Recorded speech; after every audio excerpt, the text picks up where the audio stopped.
fact, nearly 200 people are dead, thousands stranded without homes as Tamil Nadu and its capital city, Chennai, reel under the impact of the worst rains in 100 years. Scenes of devastation can be seen across Chennai. Thousands have no power, communication lines are down, and almost all major roads are waterlogged. The airport is shut till 6 a.m. tomorrow. Around 700 people are stranded at the airport. Many trains have been cancelled. The Indian Army, the Navy, the Air Force and the Disaster Response Force have been pressed into action. Here are some ground reports showing the scale of devastation across the city. Now, just to give you an update as to how things stand at the moment, now believe it or not, we're standing on Mount Road, also known as Anasale, which is one of Chennai's most arterial roads, the heart and soul of Chennai really. And as you can see, the road is completely flooded. Access has been cut off. Remember, this road connects North Chennai with South Chennai, and to my far end, you can see South Chennai completely flooded. There's absolutely no access. This road really is the heart and soul of Chennai, like I just said.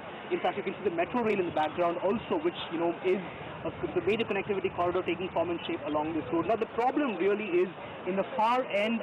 If my camera could zoom in, you can clearly see that it's the Adyar River that has overflowed, it's breached the road, and the river has kind of become one with the road itself. Now, that essentially is the problem here, which has resulted in this road being completely flooded.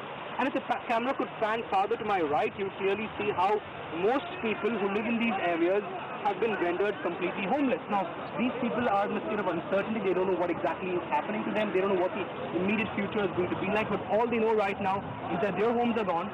This place is in straits, and it's a situation of grave uncertainty as it stands.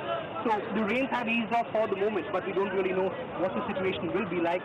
The weatherman says the rains are here to stay, but for now, one thing for sure, these roads like these are completely cut off, and we're waiting to see how the situation pans out as the day goes by.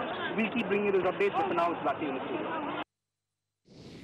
I'm standing on the median of the Kotupuram bridge because it's just completely underwater where I stand.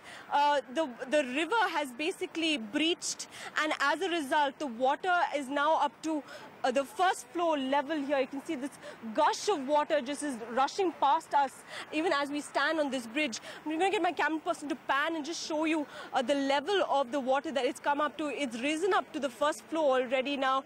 People here trapped.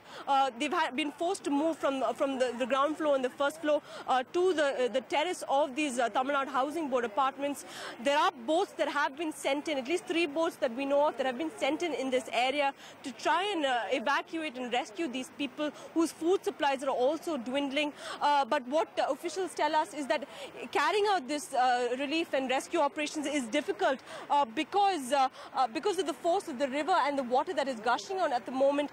They don't want to be forced away from this area, and that is why relief operations and rescue operations here are a bit slow as well. I'm just going to get my camera person to pan again on this side just to show you that there is an auto rickshaw over there, and that's completely underwater. In fact, this entire bridge has been cordoned off, given that there are a number of people just coming to see the river, and it is proving to be a dangerous situation for officials here who are trying to carry out their job. There are at least 2 people that we know of who have been washed away by this river as a result, but rescue operations still underway here at Kotupuram as it is essentially a very dangerous situation as the river has breached here. With camera person Sarnan in Kotupuram, this is Anna Isaac.